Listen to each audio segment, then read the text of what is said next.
É aqui que está. Está em Atos 8, versículo 26 ao 38. Preste atenção. Atos dos Apóstolos não é evangelho.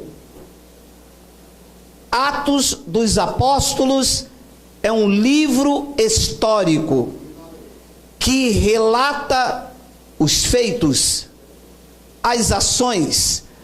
Atos não é nome santo, não é nome bíblico. Atos, a palavra atos quer dizer ação, um feito. E está relatando, este livro está relatando os feitos dos apóstolos, tanto da circuncisão da lei, quanto da vinda de Paulo. Então vamos entender quem é que escreveu Atos.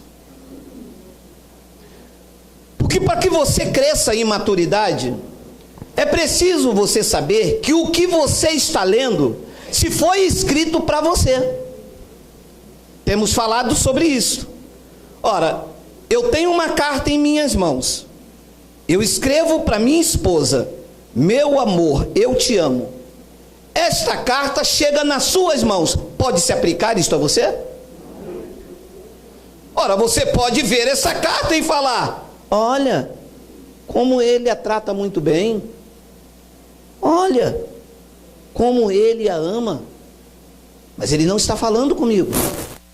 Essa carta não se aplica à minha vida. Eu observo. Posso querer amar a minha esposa igual ou não, mas para efeito legal ela não se aplica a mim. Você compreende isso? Então, Atos dos Apóstolos foi escrito por Lucas. Não foi endereçado à igreja, foi endereçado a Teófilo. Quem é Teófilo aqui, diga: Abba, Pai. Isto não se aplica a você. Ele está escrevendo a Teófilo. E Lucas está dizendo que ele está relatando todas as coisas que Jesus começou a fazer e a ensinar. Mas que Jesus ele está relatando? Jesus de Nazaré, porque ele não conheceu a Cristo ressuscitado. Quem conheceu a Cristo ressuscitado foi Paulo. Então, Atos dos Apóstolos é um livro que conta uma história. Atos dos Apóstolos não tem revelação da graça de Deus. Revelação da graça de Deus se encontra em Paulo, de Romanos a Hebreus, para a igreja e não para um homem. Você está entendendo? Olha só, Atos capítulo 1:1 é o mesmo que escreveu o livro de Lucas. Lucas 1:1. Visto que muitos houve que empreenderam uma narração coordenada dos fatos que entre nós se realizaram. 2. Conforme nos transmitiram os que desde os princípios foram deles testemunha oculares e ministros da palavra. 3.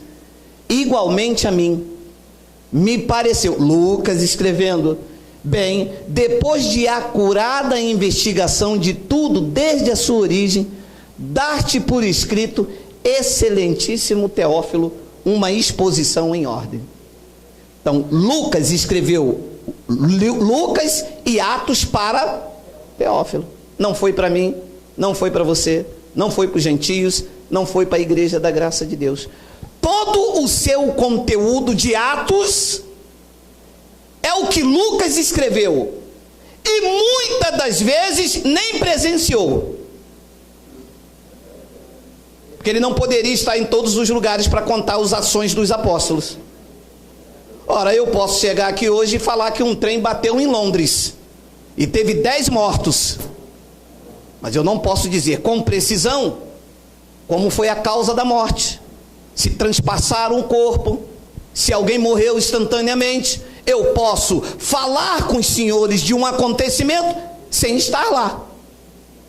Mas não posso dar a precisão dos fatos. É o que Lucas estava contando em Atos. Então olha, o que você precisa crescer em graça e em conhecimento, porque quando nós falamos que não tem mais batismo nas águas, nós não inventamos isto. E isto só se entende por revelação do Evangelho.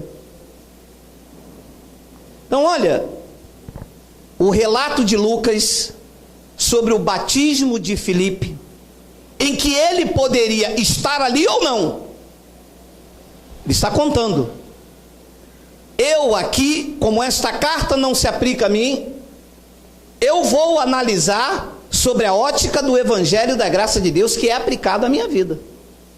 Então olha o que diz Atos capítulo 8, versículo 26, o relato de Lucas sobre o batismo de Filipe no eunuco.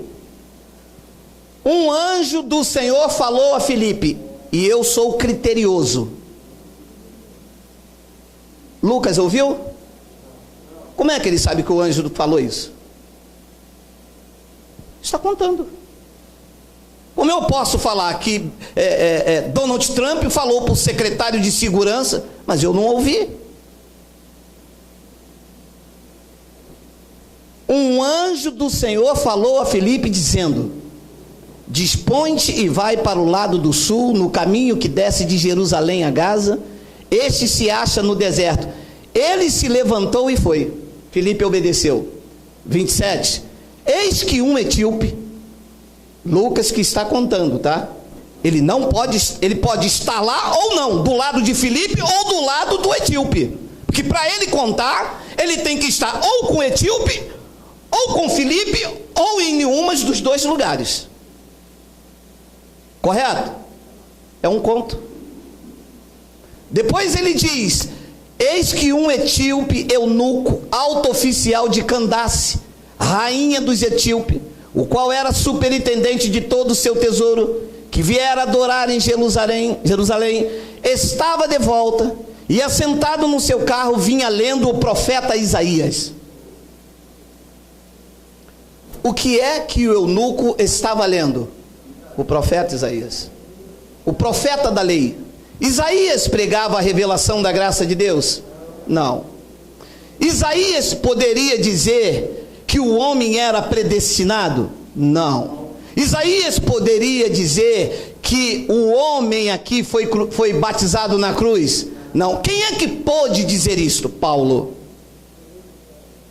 Então este homem vinha lendo o profeta Isaías, ele vinha lendo o profeta da lei. 29. Então disse o Espírito a Filipe: aproxima-te desse carro e o acompanha. Ué, se disse a Filipe, Lucas ouviu isso, Porque às vezes quando Deus me diz algo aqui, a minha esposa nem ouve aqui, que Deus fala no nosso espírito.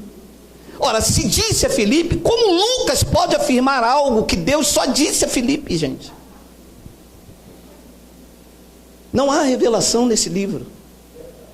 Como que Deus disse algo a você e eu posso afirmar que Deus disse algo a Kátia, a Valnei, a Elisandra? Como que eu posso afirmar algo que Deus disse a você? Não tem como. É por isso que o livro de Atos não tem revelação. Agora, se ele diz, o Espírito Santo disse à igreja, toda a igreja ouviu e soube, e testemunhou e confirmou. Então disse o Espírito a Filipe: aproxima-te. Agora, isto poderia me trazer clareza se Filipe estivesse contando, né? Se Filipe diz assim, o Espírito Santo me disse: claro, Filipe, você ouviu, está passando para mim. Aproxima-te desse carro e acompanha-o. 30. Correndo, Filipe ouviu ler o profeta Isaías e perguntou. Filipe perguntou a ele: compreendes o que vens lendo? 31. Ele respondeu, o eunuco: como poderei entender se alguém não me explicar? E convidou Filipe a subir e a sentar-se junto a ele. Ora, a passagem da escritura em que estava lendo era esta: foi levado como ovelha ao matadouro, e como um cordeiro mudo perante o seu tosqueador, assim ele não abriu a boca. Estava lendo a lei. Jesus hoje não é mais cordeiro, é Deus bendito sobre todos. Versículo 33, na sua humilhação lhe negaram justiça, quem lhe poderá descrever a geração, porque da terra a sua vida é tirada. 34, então o eunuco disse a Filipe: Peço-te que me explique a quem se refere o profeta. Fala-se de si mesmo ou de algum outro? 35. Então Filipe explicou, e começando por essa passagem da Escritura, anunciou-lhe a Jesus. 36. Seguindo eles caminho fora, chegando a certo lugar onde havia água, disse o eunuco: eis aqui água, que me impede que seja eu batizado? Então aqui começa o drama. Porque se o eunuco fala comigo hoje, eu ia dizer: você já foi batizado na cruz. Filipe, neste novo eunuco, neste novo pacto, não é a água do tanque, nem a água do Jordão que lava o homem. Neste novo pacto, o homem é lavado pelo lavar regenerador e renovador do Espírito Santo, que ele derramou sobre nós por meio de Jesus Cristo na sua graça. E por que é que o Filipe não falou como um senhor? Porque Filipe não conhecia o que nós conhecemos. Apesar da ressurreição já ter acontecido, os mistérios que eu acabei de falar só foi revelado a Paulo e não a Filipe, visto que nós estamos no capítulo 8 e a conversão de Paulo só dá lá na frente. A Filipe não foi revelado os mistérios da graça de Deus. O que Filipe pregava ainda era judaísmo. Então Filipe, por não conhecer o evangelho da graça de Deus, continuou pregando o que João Batista pregava, o que Pedro pregava, o que os apóstolos da circuncisão, Pedro, Tiago e João, pregava. Ele não conhecia a graça. Ele estava errado? Não estava errado. Ele só estava ignorando uma sabedoria que estava oculta, como Paulo disse. Depois Filipe diz no capítulo 37, Filipe respondeu: é lícito, se crês de todo o coração. E respondendo ele disse: creio que Jesus Cristo é o Filho de Deus. 38, então mandou parar o carro, ambos desceram a água e Filipe batizou o eunuco. Filipe não conhecia o que você conhece hoje. A Filipe não foi revelado as grandezas do evangelho da graça de Deus, porque eunuco estava lendo o profeta Isaías. Não havia as cartas de Paulo ainda. Filipe batizou o eunuco, porque ele não lia Paulo, eles liam o profeta. E se eles tivessem lido Paulo?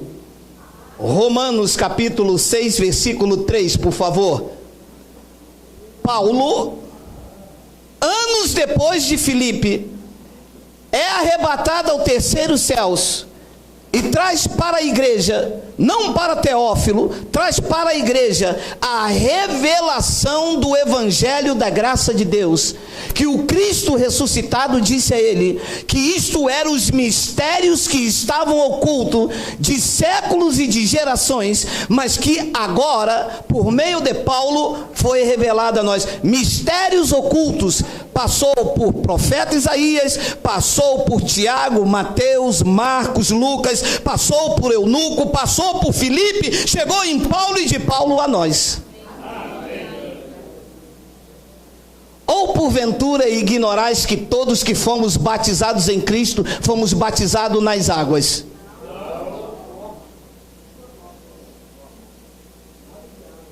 A pergunta que eu faço é: hoje, com a revelação dos mistérios que estavam ocultos, se Filipe me pergunta o que me falta para ser batizado, eu responderia: Filipe, eunuco, você quer ignorar que você já foi batizado na morte? E por que Filipe não falou isso? Porque não tinha sido revelado a ele. E por que os pastores batizam nas águas? Porque uma vez que eles batizam nas águas, eles estão dizendo que Cristo morreu em vão. Olha, mas a igreja não batiza homens. Olha, neste pacto o homem não batiza homem. Neste pacto quem batiza o homem é Cristo, na sua morte, nos batizou nele. Olha, mas isso aí está na Bíblia? Está. Mas só podem ler quem tem olhos iluminados. Este deve ser um motivo de você engrandecer a Deus, porque eles vendo, olhando, vendo, não veem. Ouvindo, eles ouvem, mas não entendem. E Cristo fez este milagre, tirou os véus dos seus olhos, para você, com os olhos iluminados, entender que você foi batizado em Cristo Jesus na sua morte. Depois ele continua no versículo 4, porque eu gosto de ler assim, porque eles dizem, isto é versículo solto. Eu disse, não é. Isto é evangelho. Fomos, pois, sepultados com ele na morte pelo batismo, para que, como Cristo foi ressuscitado dentre os mortos pela glória de Pai, assim também andemos nós em novidade de vida. E Paulo continua então no versículo 5 e diz, porque se fomos unidos com ele na semelhança da sua morte, look for me. O pastor diz, se você não comer um pedaço de pão e não beber suco, você não tem comunhão. O evangelho diz, nós já fomos unidos com ele na morte. Quer mais comunhão que isto? Quem está unido com Cristo é um só com ele. Fomos unidos com ele na semelhança da sua morte. Certamente, não há dúvidas em graça, certamente o seremos também na semelhança da sua ressurreição. E agora vem o que eu chamo de manto, que eu tenho um pezinho lá, tá? Olha lá. Sabendo isto, diga, é para se saber, que foi crucificado com ele o nosso velho homem. Look for me. A igreja diz, você vai fazer morrer o teu velho homem na piscina. Diz ou não diz? Qual? Se o evangelho diz que o nosso velho homem não ficou na piscina, o velho homem não ficou na água, o velho homem foi com ele crucificado, para que o corpo do pecado seja destruído e não sirvamos mais o pecado como escravos. Se ao invés de ler o profeta Isaías, eles tivessem lido Paulo, o eunuco e Filipe não teria desfeito a morte de Cristo. Porque se eu pego os senhores esta manhã e batizo os senhores nas águas para dizer que os senhores são nova criatura, eu estou dizendo que o que Paulo disse em Coríntios, que o homem é uma nova criatura, é tudo mentira. E que vocês só vão se tornar uma nova criatura se eu, homem, mero mortal, os transformar na água. Ah, mas isso é muito bonito para a religião. Porque eles botam um jaleco branco, alugam um ônibus, leva para a cachoeira e dizem assim, hoje você vai morrer para o mundo. Hoje? Me enganar, contar uma história, que quando o ladrão da cruz diz, Senhor, lembra-te de mim quando entrares no teu reino. E ele vira para o ladrão e diz, desce, agora desce, agora desce. Batiza nas águas. Chama João Batista, que é o pai na fé, que é o chefe da conversão, batiza nas águas, mas sobe aqui molhado. Eu quero ver se você é uma nova criatura mesmo. Nunca. Porque o que lava não é água. O que lava na cruz foi o sangue puro do santo. É isto que lava o homem nas suas entranhas, na sua alma, que lava pecado, que lava o interior, que regenera o espírito do homem. Não é a água do Jordão, não é a água, meu amado, nem Naamã queria pular no Jordão, eu não pulo. Que lava o homem neste pacto, meu amado, é o sangue de Jesus Cristo. E naquela cruz ele estava nos batizando. E que Paulo diz: vocês precisam saber isto. Olha o que essa palavra de 1 de Coríntios 12, versículo 13 diz, olha. Pois em uma só piscina...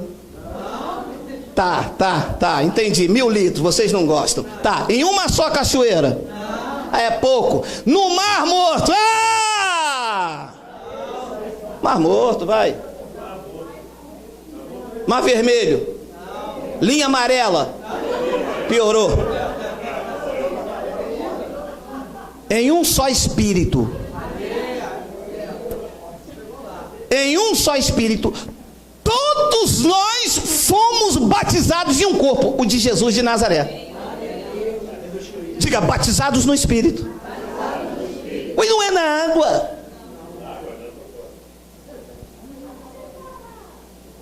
Pastor, e como é que não se ensinam isso? Porque nessa hora estão com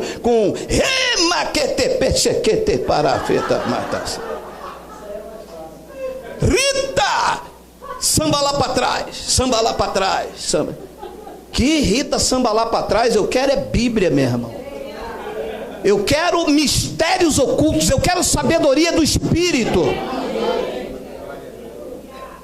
Eu estou cansado de história, de blá blá blá, de conta pra cá, que eu vi um urso peludo descendo por ali, que o devorador vai na minha casa, que isso é leitinho, meu irmão.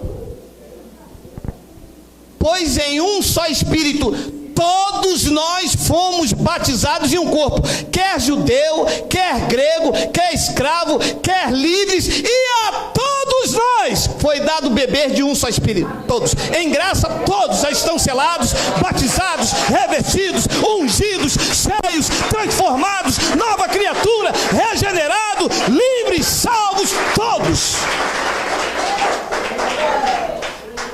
Efésios capítulo 4, versículo de número 4 e 5. Efésios capítulo 4, versículo de número 4 e 5. Olha aqui. Eu disse que hoje a gente ia fazer uma conferência em graça. Olha aqui. Quando Paulo diz a um corpo, ele quer dizer que é a uma igreja. O corpo a que Paulo se refere não era o corpo dele, nem de Timóteo, nem de Silas, nem de Estefano, nem de Silvano, que eram os pregadores, os obreiros de Paulo. Quando ele diz corpo, é a igreja. Há somente um corpo. Meu amado, só existe uma igreja, a de Cristo. O resto é instituição humana. O resto é governo de homens. Convenção é governo de homem. Cristo nunca mandou fazer convenção. Pelo menos eu não li. Vou fazer igual o doutor da igreja. Eu não li. Se alguém souber, falar, não, Jesus mandou os apóstolos fazerem uma convenção. Isso é coisa de governo humano. Isso é coisa de placa. Isso é coisa de homens. E se nós estivéssemos aqui para agradar a homens, não poderíamos dizer que somos servos de Cristo. Há somente um corpo, só existe uma igreja, da qual essa faz parte, porque aqui o governo é de Cristo. Estamos submetidos ao que diz o Evangelho, meu irmão. Isso pode doer na minha carne, eu posso brigar contra isso, mas é o que ele diz na palavra. Diz então que há um corpo e um espírito, como também foste chamado numa esperança da vossa vocação. E esperança da vossa vocação é o que gera o Evangelho, esperança. E ele diz então no versículo 5: há um só Senhor, uma só fé. Olha, não é fé como os crentes dizem, Senhor me dá fé dobrada. Deus diz, neste pacto não. Isso era coisa de Elias e Eliseu. Neste pacto a fé é uma só, que está operando em todos vocês. Há um só Senhor, uma só fé e um só batismo. Paulo errou, meu irmão. Quem está certo é as igrejas que diz que é batismo nas águas, batismo no Espírito Santo, e os pentecostais têm batismo com fogo. 3.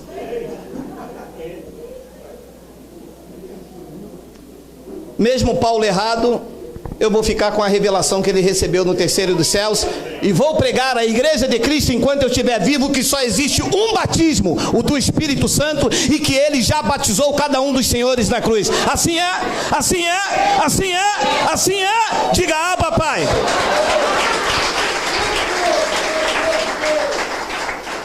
Meu Deus! O Senhor disse que era uma pequena conferência. Que bom! E isso está na Bíblia. Ah, está na Bíblia do Papa. Está na Bíblia dos apóstolos. Está na Bíblia dos espíritas. Está na Bíblia isso está em todas as Bíblias. Tito capítulo 3, não tem aí, Miguel? Tito capítulo 3, falta 2 versículos para terminarmos. Olha lá, Tito capítulo 3, versículo de número 5, vê se é isto mesmo, por favor, meu amado irmão querido. Tito capítulo 3, versículo 5. Por favor, look for me, como diz a minha professora Fabi. Não por obras de justiça praticada por nós. Não é pelo que o pastor fez em você, não é o que você fez pelo pastor. Não é por obras de justiça praticada por nós, mas segundo a sua misericórdia, ele nos salvará. Peraí, salvou ou não salvou? Diga, estou salvo. Ele nos salvou mediante o lavar do tanque de Betesda. Ah, o tanque de Betesda vocês aceitam, pô, está na Bíblia. Mediante o lavar de quem? Regenerador e renovador do Espírito Santo. Se este lavar aqui não serve para regenerar a sua vida, o das águas não servirá, meu irmão. Concorda? Concorda? Concorda? Então é isso aí. Mas se eu tirar o batismo da igreja, quem é que vai me chamar de pai da fé? Ninguém. Porque para você ser pai da fé, você tem que gerar fé em alguém. E o único que é o autor, que gerou e que vai completar, que é o consumador, é Cristo em nós, a esperança da glória. Ele é o nosso pai da fé. Chamamos ele de pai da fé porque foi ele que nos batizou. É que eles querem glória. E neste lugar, não neste lugar parede, mas nessa região celestial, um único que é digno de honra, glória, louvor, império, domínio e toda majestade é Jesus Cristo, a quem ele pertence essas coisas, porque foi por meio do Espírito Santo que ele nos salvou, mediante o lavar regenerador e renovador do Espírito Santo. Eu acho lindo o versículo 6, olha lá, olha, que ele não foi o pastor, não foi os obreiros, foi ele. Você sabe o que é isso? É a unção do telefone nas igrejas. Que ele derramou sobre nós ricamente por meio de Jesus Cristo, o nosso Salvador. Que maravilha, que descanso. E eu termino esse momento com Efésios capítulo 5, versículo de número 25. Olha lá. Maridos, amai vossa mulher como também Cristo amou a igreja e a si mesmo se entregou por ela. Cristo amou a igreja e a si mesmo se entregou por ela. 26, para que a santificasse, tendo-a purificado por meio da lavagem de água do Rio Jordão. Vamos, gente, vamos dar uma chance aí, poxa. Se não dá, puxa vida. Tendo-a purificado por meio de água pela palavra.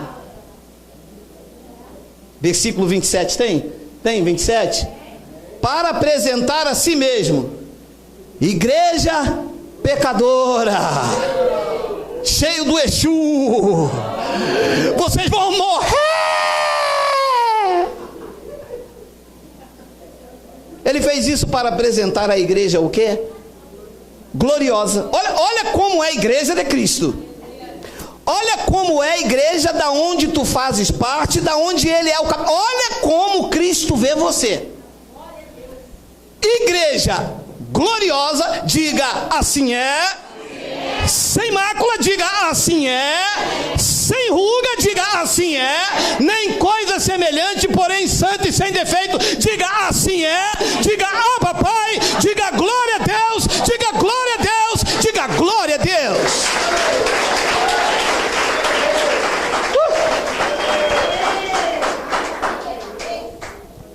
Aí vem o teólogo da igreja, desmancha tudo isso e diz: domingo que vem, batismo nas águas. Pecadores escutam a voz do Senhor. Se tiver cansado, venha congregar. Você hoje vai morrer para o mundo. Tipo, 3 meses depois ele não aguenta os fardos, ele ressuscita para o mundo e volta para lá. Quem recebe isso aqui, o lavar regenerador do Espírito, tira os fardos, tira as guerras com o inferno, com Satanás, com os devoradores, e o coloca no espírito de gratidão a Cristo. E uma vez que ele bebe desta palavra, nunca mais ele tem sede, porque o Espírito regenerador o fortalece todos os dias. Ele não quer mais o mundo, porque quem bebe da água que Cristo dá, nunca mais tem sede. É que as pessoas estão bebendo águas barrentas, saloba, cisternas que não retêm água, e voltam para as praias. Oi, quantas pessoas a gente para na rua para conversar do evangelho, e eles dizem: eu já conheço a palavra, eu sou até batizado, eu tenho um certificado de batismo, Ui, mas isso não era para te matar para o mundo? Isso não era para dar testemunho de cristão? Você voltou por quê? Porque isto não salva, isto não lava o homem. Isto era uma simbologia da lei, apontando para o verdadeiro batismo, que é o da cruz de Cristo. E a igreja parou no time e ficou Filipe. É porque Pedro batizou 3.000, batizou nas águas porque não conheciam essas verdades, pouparia tanta toalha para secar as pessoas. Mas quando se conhece as verdades de Cristo, você nunca mais dobra os seus joelhos e diz: Senhor, eu sou miserável, eu sou um pecador, Senhor, eu sou o pau da terra, Senhor, eu sou o verme de Jacó. Deus disse: não é mais, porque eu me entreguei por você, eu te lavei com o lavar regenerador, eu te purifiquei pela lavagem da palavra, que é uma água pura, e eu apresentei vocês a mim. Não é o presidente da igreja, não é o missionário, não é o pastor, não é o apóstolo. Eu apresentei vocês perante a mim mesmo, como uma igreja gloriosa, sem mácula, sem ruga, nem coisa semelhante. Vocês perante a mim são santos e sem defeitos. Aí vem um pastor desfazer tudo isso e as pessoas aceitam. Pastor, Deus me livre, pastor, eu sou um miserável, eu sou coisa ruim. Pastor, eu acho que eu sou até o 7 flechas. Não é, meu amado. Você é de Deus. Você tem até debilidades na carne. A sua carne tem até debilidades, porque ela é fraca. Mas o teu espírito é perfeito, disse o dono da igreja. E a partir de hoje o teu espírito vai governar o teu corpo. A partir de hoje essas verdades vão estar enraizadas na tua mente. E quando o corpo for desacelerar, você vai dizer: eia, quem tem o governo da minha vida é o Espírito de Deus. Eu tenho a mente de Cristo ativada, eu sou o templo do Espírito Santo. Em todas as coisas eu sou mais do que vencedor. Quem crê? Quem crê? Quem crê? Você crê? Diga: Abba, Pai. Glória a Deus. Bom, eu quero falar